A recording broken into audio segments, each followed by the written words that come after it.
Max Verstappen could arrive in Melbourne with a car that is finally safe to push in the wet, not because Red Bull found magic, but because the FIA quietly moved the goalposts. A rule buried in the paperwork can unlock parc ferme when rain risk is declared, and that means the grid might not be locked into the same wrong setup that has turned past races into survival tests. This is the part that changes everything, because if the FIA can flip that switch before qualifying, then Saturday becomes a gamble that can decide Sunday. The trigger is not a storm you can see from the grandstands. It is a forecast call that can be made no later than 2 hours before qualifying, when the official rain chance rises above 40% and the race director agrees the risk is real. Once that happens, teams get permission to change only a tiny set of things, but those things hit the heart of pace, ride height, and wing angle. Martin Brundle has talked for years about cars being trapped by parc ferme, and now the trap has a hidden door, and that is where this story gets complicated. If that door opens, the smartest teams can chase pure one-lap speed on Saturday, then reshape the car for race day without paying the usual price. But here is what the paddock is not talking about. The call is part forecast, part judgment, and one wrong decision can hand the advantage to the teams with the best weather tools and the calmest engineers. Before we talk about who wins, we have to look at the exact line that makes this legal. The FIA did not announce this like a headline. It slipped in like a stitch in the rulebook, and it hits the most sacred lock in modern Formula 1, parc ferme. Once qualifying begins, teams normally live with their choices, even if the sky turns ugly. Now there is a new doorway, and it only opens if a rain hazard is declared before qualifying. The shock is not that weather matters, it always has. The shock is that the lock can move and the grid might not be trapped the way it used to be. Here is how it works in plain terms. The call can be made no later than 2 hours before qualifying, and it can be triggered when the forecast shows more than 40% chance of rain. The race director still has a say, which means it is not just math, it is judgment. The rule points to a specific clause, Article B 1.5.11, and it also points to a separate document that lists what teams are allowed to change. That detail is where the real fight starts, because once that rain hazard is declared, every garage runs the same mental game at the same time. Do you chase the best one-lap car for Saturday, knowing you might get a limited reset for Sunday? Or do you protect the race and sacrifice the grid? Nobody wants to admit it. But the teams with sharper forecasts and faster decision-making can turn this into an advantage. What no broadcast covered is this. The timing window turns weather into strategy, and next we need to get inside the garage to see which changes matter most. When rain hits a ground effect car, the danger is not a little slide. It is the moment the floor stops working and the car starts to float. That is why engineers obsess over one simple fear: aquaplaning at high speed. The wet does not forgive a setup that is too low, because water can build under the car and turn grip into nothing in a heartbeat. Nobody in that garage expected what came next, because this new rule is not about drama. It is about letting teams avoid that exact nightmare. If the rain hazard is declared, the changes teams care about are brutally simple: ride height and wing angle. Raise the car and you give the water somewhere to go. But you also lose the floor performance that makes these cars fast. Add wing, and you claw back downforce, but you also add drag and change balance. That trade shapes everything from brake points to tire life, and it can flip race pace even if the grid order looks the same. This is where one small adjustment can feel like a different car, but the limits are what make it tense. Teams are not getting a full rebuild, so the car is still partly locked into Saturday.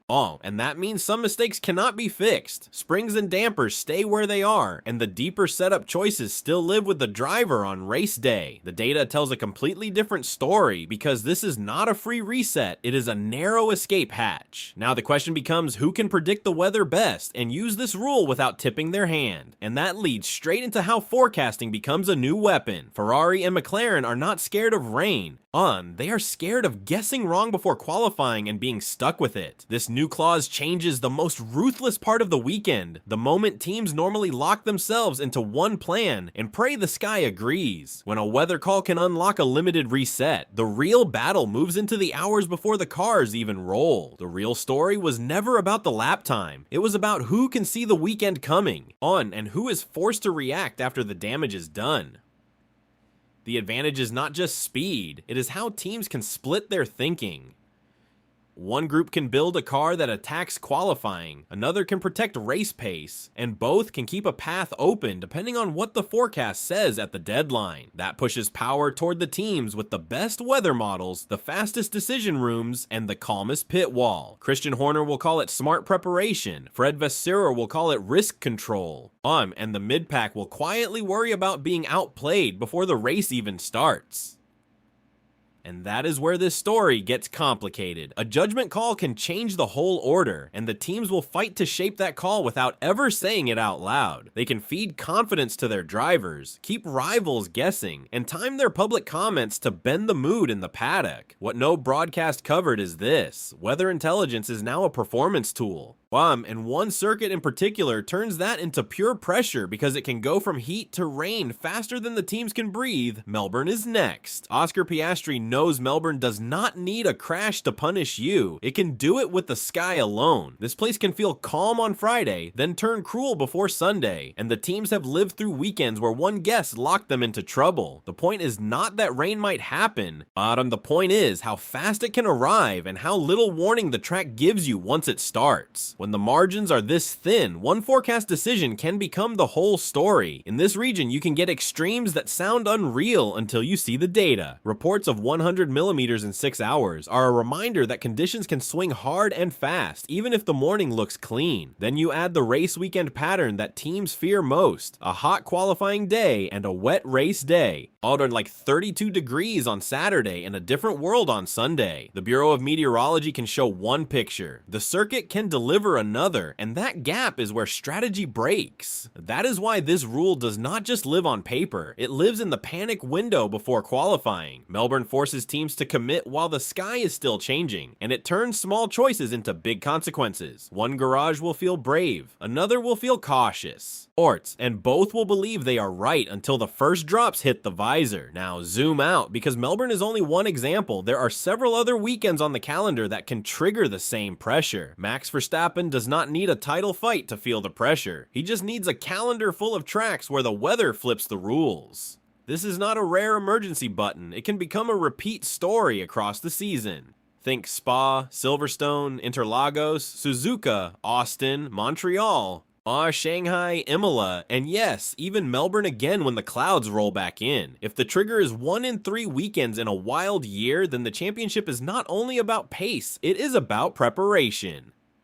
Now imagine what that does to points over a 24 race season. One weekend you qualify with a clean 1-lap focus, the next you protect race pace, and suddenly the grid is shaped by who guessed the weather right before the deadline. And that creates sharp swings where a team can look unbeatable on Saturday, then fight balance on Sunday, while another team quietly turns the right knobs and climbs through the chaos. Toto Wolff talks about execution under pressure, and this is execution before the lights even matter. The most dangerous part is that it can change the title fight without anyone noticing at first. Fans will argue about drivers, tires, and pit calls, but the swing may have started with a forecast screen and a decision that never made the broadcast. When this happens a few times, teams stop treating it like weather. They treat it like a strategic weapon, and they start pushing the FIA to draw the line where it suits them. To understand why the FIA even touched Parc Ferme, we have to go back to the races that forced their hand. Spa 2021 was the moment the sport could not hide behind tradition anymore. Qualifying happened, then race day turned into a visibility nightmare, and fans watched a result built on 2 laps behind the safety car and half points that still shaped the season. That weekend did not just look strange, it looked unsafe, because Parc Ferme locked cars into choices made for a different track and a different sky.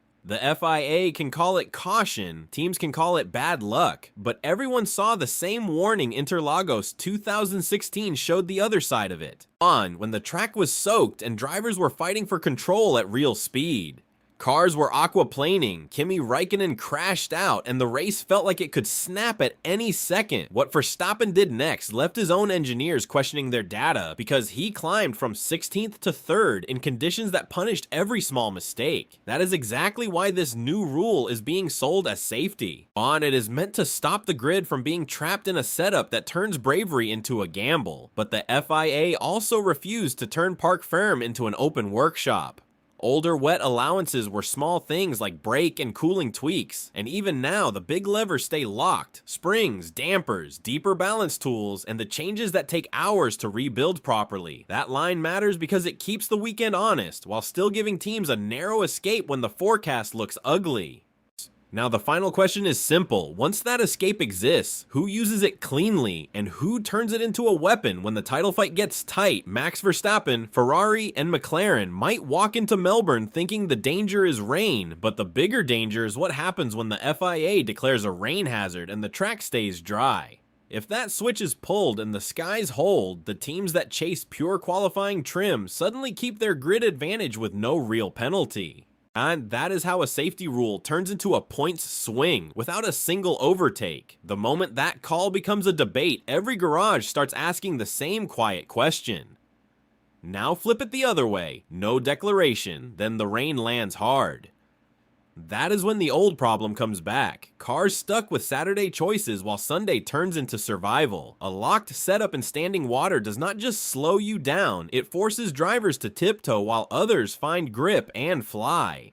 Once then there is the third outcome, a declaration and real rain, where teams with the cleanest conversion and the calmest engineers gain race pace instantly. Across 24 races, that repeat pattern can bend a title fight, and here's the part nobody wants to say out loud. The allowed changes live in a separate list most fans never see, and that makes trust fragile when the results swing. One team will swear the call saved lives, another will swear it changed the order, and both will have numbers to back it up. The real story was never about the lap time. It was about who controls the moment before qualifying when the rulebook decides what is fair. That is why we have to trace the exact rule and the exact trigger that makes Parc Ferme bend.